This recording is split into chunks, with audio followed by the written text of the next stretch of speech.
Hello दोस्तों, अगर मेरी वीडियो पसंद आए तो लाइक, कमेंट, शेयर और सब्सक्राइब कर लेना। एपिसोड 35।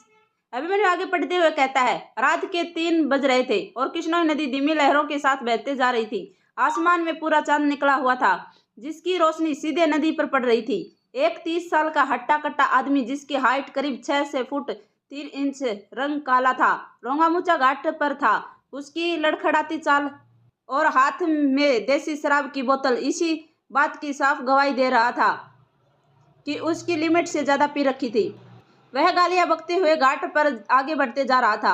वो आदमी आगे बढ़ते हुए कहता है, मना करती है मुझे, मना करती है वो, जानती नहीं मैं कौन हूँ, उसी की औकात दिखा कर ही रहूंगा।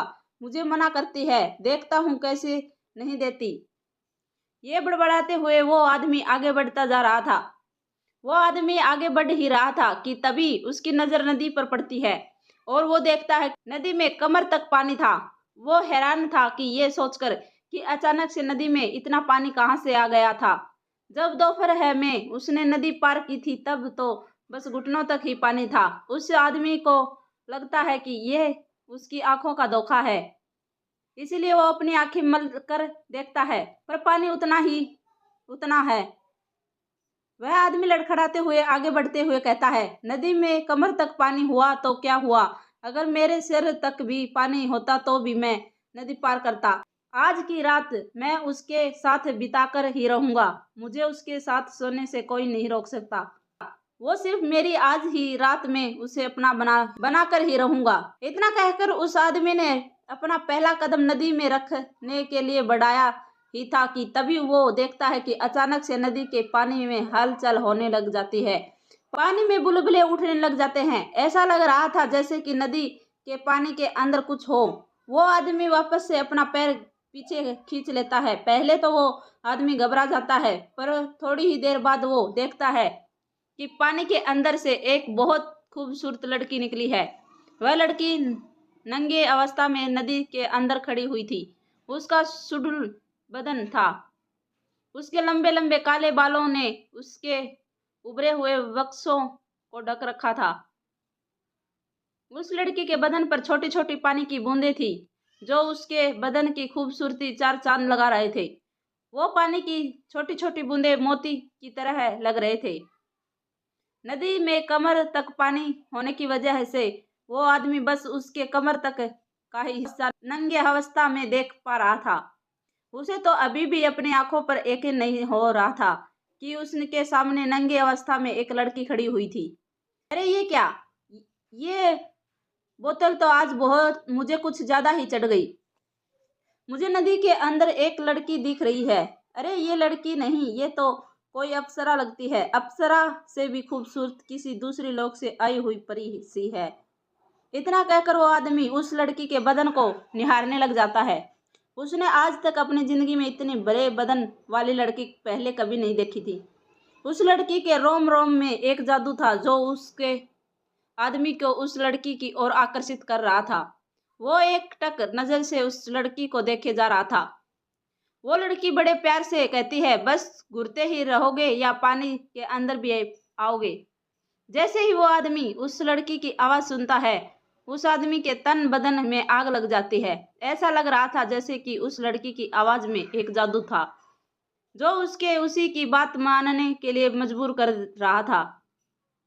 वो आदमी बिना सोचे समझे ही नदी के अंदर अपना कदम बढ़ा देता है और फुर्ती के साथ उस लड़की के पास जाने लग जाता है।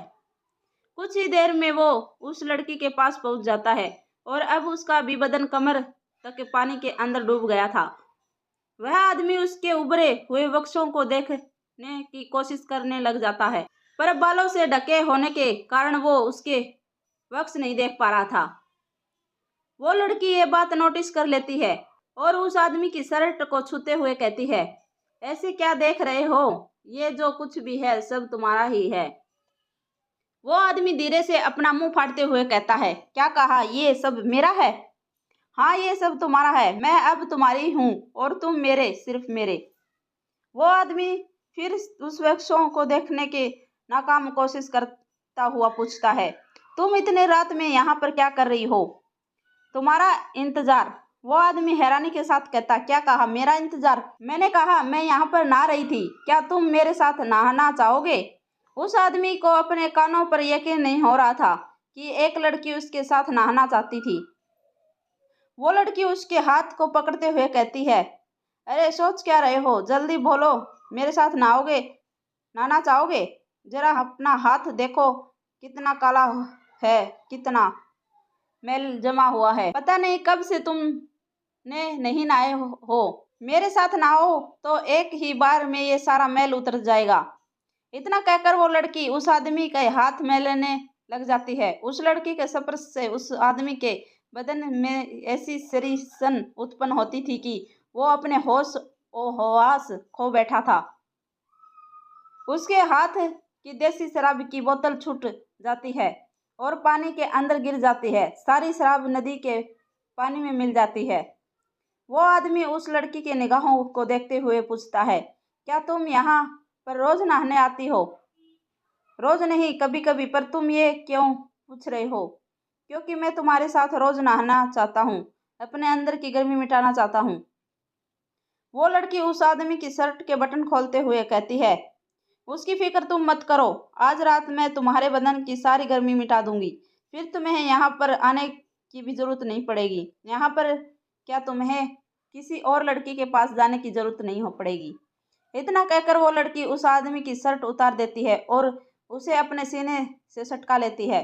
अगले ही पल वो दोनों एक दूसरे बदन में सहायित हो जाते हैं। उस लड़की ने कब उस आदमी के बदन के सारे कपड़े उतार दिए थे। उस आदमी को पता नहीं चलता कि वो आदमी तो उस लड़की के बदन में से आ रही कमल के फूलों की खुशबू से बेहद मदहोश हो गया था। उसको उनकी इंद्रियों पर से काबू हट चुका था। वो दोनों ही नदी के अंदर संभोग कर रहे थे। नदी का पानी ठंडा होने के बावजूद वो उन दोनों के बदन में आग की भट्टी की तरह तप रहा था। वह आदमी उस लड़की से कुछ इस तरह लिपटा हुआ था जैसे कोई काला नाग चंदन की लकड़ी से लिपटा हो। देसी शराब की बोतल अभी उन दोनों के बदन की तरह पानी की ऊपर तैर रही थी। जैसे जैसे वो आदमी रोमांचक अवस्था में पहुंचते जा रहा था, नदी के पानी का स्तर कम होते जा रहा था। पर उस आदमी ध्यान इस वक्त नदी के पानी के स्तर पर नहीं बल्कि संभोग करने में लगा हुआ था। वह आदमी एक अलग ही दुनिया में पहुंच गया था। काफी वक्त के संभोग करने के बाद अब धीरे धीरे उस आदमी का शरीर ठंडा पड़ने लग गया था। उनके शरीर में कमजोरी महसूस होने लग गई थी। वो पूरी तरह थक चुका था, पर उस लड़की के बदन में अभी भी उतनी ही फुर्ती थी जितनी संभोग करने से पहले थी। उसके चेहरे पर अभी भी वह रौनक थी जो पहले थी। उसके शरीर के आग अभी कम नहीं हुई थी, बल्कि उसकी आग तो और बढ़ते जा रही थी। वो चाहती थी कि वो आदमी अपने बदन की थोड़ी सी फुर्ती लगाए, पर वो आदमी का बदन ढीला पड़ गया था। वह इतना थक गया था कि अब हिल तक नहीं पा रहा था।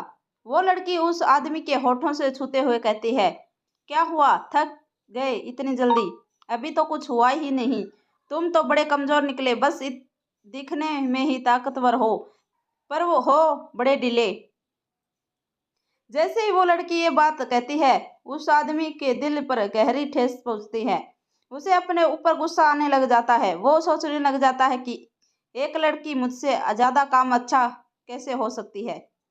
वो फिर अपने बदन की फुर्ती लाने की कोशिश करने लग जाता है, पर उसका बदन उसका साथ नहीं देता। उसका बदन पूरी तरह सुस्त पर हो चुका था। वो आदमी उस लड़की के सामने कमजोर ना दिखे, इसीलिए अब जानबूझकर वो उस लड़की के माथा चूमने लग जाता है। जब वो उसके माथे को चूमता है तो उसके अंदर उस लड़की का पूरा बदन नंगे अवस्था में देखने का काम इच्छा बढ़ जाती है। इसीलिए वो उसका माथा चूमते हुए उसके बदन के नीचे आने लग जाता है। माथा चूमते चूमते वो उसकी नाभि तक पहुंच जाता है। उस लड़की के पेट के नीचे का हिस्सा पानी में डूबा हुआ था, इसीलिए वो आदमी भी पानी के अंदर जाने लग जाता है। जब वो आदमी उस लड़की के पेट के नीचे का हिस्सा चूमने लग जाता है, पानी के अंदर घुसता है, तो उसकी आंख फटी की फटी रह जाती हैं। डर मारे उसके हाथ पैर पानी के अंदर ही कांपने लग गए थे। उसके रोंगटे खड़े हो गए थे। वो अपने आंखों पर यकीन नहीं कर पा रहा था। जब वो आदमी पानी के अंदर घुसा था तो उसकी नज़र सीधे उस लड़की के पैरों पर पड़ी थी। जब वो आदमी पानी के अंदर घुसा था तो उसकी नज़र सीधे उस लड़की के पैरों पर पड़ी थी। उसने देखा था कि उस लड़की के पैरों पर कई सारी झुर्रियाँ थी और जब उसकी नज़र उस लड़की के जांघ पर पड़ती है तो उसने देखा वहाँ पर तो पैरों के मुकाबला भी कई ज़्यादा झुर्रियाँ थी। उतनी ही झुर्रियाँ जितनी 100 साल की ज़्यादा बुढ़ी और शरीर पर होते हैं। उस आदमी को अपने आप पर घिन महसूस होने लग जाती है कि वो जब से एक बुढ़ी औरत के साथ संभोग कर रहा था। उस आदमी की उस लड़की के बदन देखने की इच्छा मर जाती है और वो फुर्ती के साथ पानी से बाहर निकलता है और वो देखता है कि वो लड़की अभी भी जवान ही थी। वो आदमी शॉक्ड हो जाता है। उसके समझ नहीं आता कि ये क्या हो रहा था। वो अपने पानी के अंदर घुसता है तो और देखता है कि उसी लड़की के पानी के अंदर का बदन अभी भी बूढ़ा ही था। वो फिर पानी की बाहर निकल जाता है। उस लड़की के शरीर का पानी के अलावा हिस्सा तो जवान था पर पानी के अंदर का हिस्सा बूढ़ा हो चुका था। वो आदमी हकलाते हुए कहता है, तय तय तुम कोई मामूली लड़की नहीं हो, बताओ कह कौन हो तुम। वो लड़की उस आदमी की आंखों में देखते हुए कहती है और फुसफुसाते हुए कहती है, मैं ये क्षणी तेरी मौत। इतना कहकर वो लड़की जोर जोर से हंसने लग जाती है। उसकी हंसी आसमान में गूंजने लग जाती है। वो आदमी डर के मारे कांपने लग गया था। उसके कुछ समझ नहीं आ रहा था वो क्या करे। ऐसी परिस्थिति में उसके दिमाग में बस यही बात आई थी कि उसके वहां से भागना चाहिए और वो जितना जल्दी नदी से बाहर निकल सकता निकल जाए। वो बंगला मुड़ा घाट की ओर जाने लग जाता है। वो लड़की उसने रोकने की कोशिश नहीं करती है। वो पानी के अंदर ही खड़ी हुई थी। वो हंसते हुए कहती है, अरे कहाँ जा रहे हो, रुको, अभी मेरी गर्मी मिटी नहीं है। तुम मुझे अकेला छोड़कर कहाँ जा रहे हो, हमें और नहाना है तुम्हारे साथ। इतना कहकर वो लड़की गाना गाने लग जाती है, अभी ना जाओ छोड़कर कि दिल अभी भरा नहीं है। कुछ ही देर में वो आदमी नदी के किनारे पहुंच जाता है। वो आदमी नंगे अवस्था में बंगला मुड़ा घाट की रेत पर भाग रहा था। वो बस भागते जा रहा था। उसके नहीं पता था कि वो कहाँ जा रहा था। वो भाग तो रहा था पर ऐसा लग रहा था जैसे रास्ता बड़ा हो गया हो। वो एक जगह से आगे नहीं बढ़ पा रहा था, एक ही जगह पर भागे जा रहा था। अब वो लड़की धीरे धीरे नदी के पानी में से बाहर निकलने लग जाती है। जैसे जैसे वो बाहर निकलती है कहीं से ढेर सारे जुगनू आ जाते हैं और उसके बदन के हर एक हिस्से के ढक लेते हैं। उन जुगनुओं को कुछ इस कदर उसकी लड़की के बदन के ढक लिया था कि एक अंग भी नहीं दिख रहा था। ऐसा लग रहा था जैसे उसने जुगनुओं की पोशाक पहन कर रखी हुई हो। वो लड़की धीरे धीरे अपने कदम उस आदमी के पास बढ़ाने लग जाती है। वो आदमी एक ही जगह पर भागते भागते थक चुका था और थक कर जमीन पर गिर जाता है। उसके गीले बदन पर रेत चिपक जाती है। जब वो लड़की उस आदमी के पास पहुंचती है तो वो आदमी अपने जान की भीख मांगता हुआ कहता है, देखो छोड़ दो मुझे, जाने दो।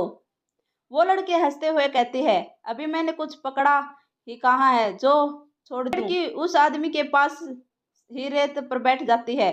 जुगनू अभी भी उसके बदन पर थे। उन जुगनुओं के कारण वहां पर इतनी रोशनी हो चुकी थी कि कोई कह नहीं सकता था कि रात हो चुकी है। देखते ही देखते उस लड़की के नाखून लंबे हो जाते हैं जो किसी जानवर के नाखून की तरह लग रहे थे। उसके दांत भी डायन की तरह बाहर निकल गए थे। वो लड़की उस आदमी के हाथ पकड़ते हुए कहती है, इन्हें हाथों में बहुत मैल जमा था, जरा दिखाना। नगरामो रमो नगरामो रंगो नगरामो कहते हुए ही वो लड़की अपने हाथ की 3 उंगलियों से उसका हाथ खरोच देती है। वो आदमी दर्द के मारे कहराने लग जाता है और वो लड़की हंसने लग जाती है जिसने उसे चीख की आवाजों में से बहुत प्यार था। उस आदमी के हाथों की कलाई से खून निकलने लग जाता है। वो लड़की अपना मुंह है उसके हाथ के पास ले जाती है और अपनी लंबी जीभ से उसका खून चूसने लग जाती है। ऐसा लग रहा था जैसे वो लड़की अपने मुंह से उस आदमी की कलाई के जरिए उसका खून पी रही हो। देखते देखते उस आदमी का शरीर पूरी तरह सफेद पड़ जाता है। उसके शरीर में अब एक भी खून की बूंद नहीं थी, पर उसके शरीर में अभी भी जान बाकी थी और वो दर्द के मारे करा रहा था। वो लड़की उस आदमी के नंगे शरीर के ऊपर आजू बाजू पर पैर रख के बैठ जाती है। उस हट्टे कट्टे आदमी को तो उस दुबली पतली लड़की का वजन तक अब सहन नहीं हो रहा था। वो अब चीख तक नहीं पा रहा था। वो लड़की उस आदमी के सीने पर अपने नुकीले नाखून से कुछ लिखते हुए कहती है, रोमा नागरोमा, रोमा नागरोमा, रोमा नागरोमा। यह बड़बड़ाते हुए वह लड़की अपना हाथ उसके सीने के अंदर घुसा देती है और एक ही झटके के साथ उसके दिल के उसके सीने से बाहर निकाल लेती है। वो आदमी एक लंबी हाय के साथ अपना दम तोड़ देता है। वो लड़की उस आदमी के नंगे बदन पर से उठ जाती है। उसके हाथ में उस आदमी के दिल था जो कि पूरी तरह सिकुड़ चुका था। वहीं पागलों की तरह हंसते हुए वहां से नदी की ओर जाने लग जाती है। उसकी हंसी इस बात पर सबूत थी कि आज रात जिस मकसद से वो नदी पर नहाने आई थी, उसने उस मकसद को अंजाम तक पहुंचा दिया था। पेज पढ़ते पढ़ते अभिमन्यु का गला सूख गया था। युग और अभिमन्यु की सट्टी बिट्टी गुल हो गई थी। अभिमन्यु के हाथ तो अभी भी कांप रहे थे। अभिमन्यु बड़ी हिम्मत करके बोलता है, यार ये कहानी तो काफी दमदार थी, पर रोंग खड़े हो गए। पर तूने कहा था कि ये कहानी तूने टाइप नहीं की, फिर किसने की? रात को मैंने देखा था कि तो ये पेज खाली था, इन्हें में कुछ टाइप नहीं था। धन्यवाद दोस्तों। अगर मेरी वीडियो पसंद आए तो लाइक, कमेंट, शेयर और सब्सक्राइब कर लेना।